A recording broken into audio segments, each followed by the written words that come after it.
ओम श्री गणेशाय नमः। ओम श्री परमात्मने नमः। भगवद गीता वीडियो श्रृंखला भाग 11। शरीरांत का दुख ना करें।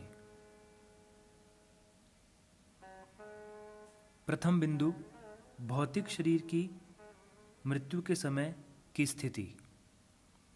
देखिए, जिसे हम मृत्यु मानते हैं उस समय शरीर की स्थिति कैसी होती है, इस बारे में गरुड़ पुराण के धर्म कांड में श्री हरि ने गरुड़ जी को दो मुख्य बातें बताई। पहला, भक्तिहीन पापी मनुष्य की मृत्यु के समय उसे करोड़ों बिच्छुओं के एक साथ काटने का अनुभव होता है, अर्थात बहुत पीड़ा होती है। परंतु जो सही मार्ग पे चलने वाला सुमार्गी भक्त है, जो आस्तिक है तथा श्रद्धावान है, भगवान कहते हैं कि उन्हें मृत्यु सुखपूर्वक आ जाती है, कष्ट नहीं उठाना पड़ता। ऐसा नहीं है कि भक्ति करने वाला रोगी नहीं होता।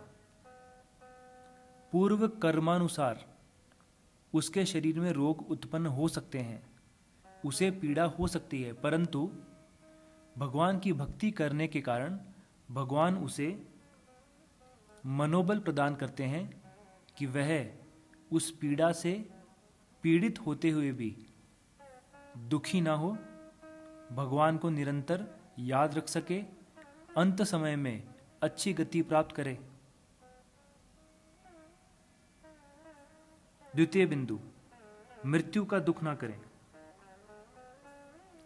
इसके लिए श्री भगवद गीता अध्याय 2 श्लोक 26, 27 तथा 28 देखिए।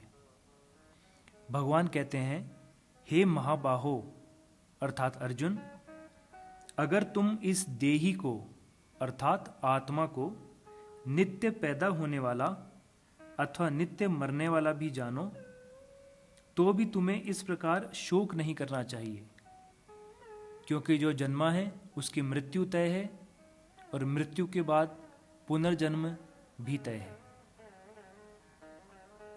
आगे भगवान कहते हैं, कारण कि पैदा हुए की जरूर मृत्यु होगी और मरे हुए का जरूर जन्म होगा। अतः इस जन्म मरण रूप परिवर्तन के प्रवाह का अथवा फ्लो का निवारण नहीं हो सकता। मतलब जन्म मृत्यु सतत निरंतर रूप से चलते रहेंगे। इस विषय में तुम्हें शोक नहीं करना चाहिए। जन्म की खुशी और मृत्यु का शोक करना नहीं चाहिए।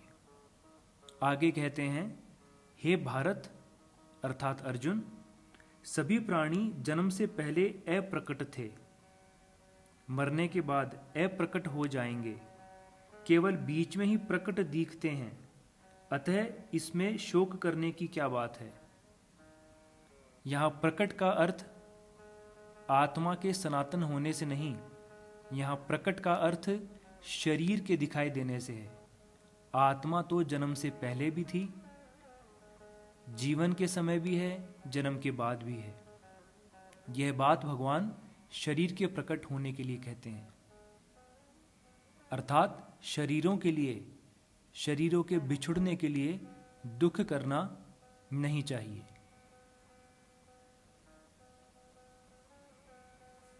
तीसरा बिंदु, वास्तविक देहांत क्या है। देखिए, देह अर्थात शरीर का अंत इस शरीर की मृत्यु से नहीं होता।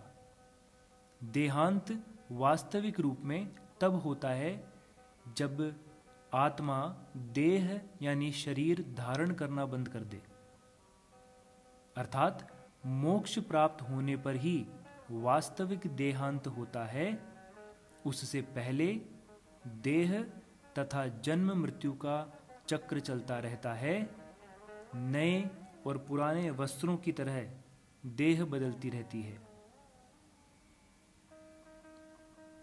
यदि देहांत हो जाए, वास्तविक देहांत हो जाए, मोक्ष प्राप्त हो जाए, योग साधना का सफल परिणाम निकल जाए तो उसके पश्चात क्या होगा?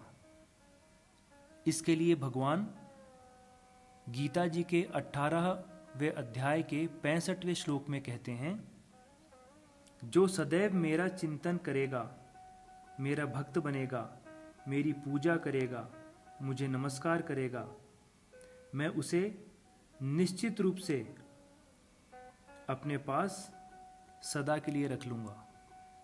अर्थात भगवान का परम धाम, श्री हरि का गोलोक, श्री हरि के साथ निवास करने का, सदा साथ रहने का उस आत्मा को मौका मिलता है।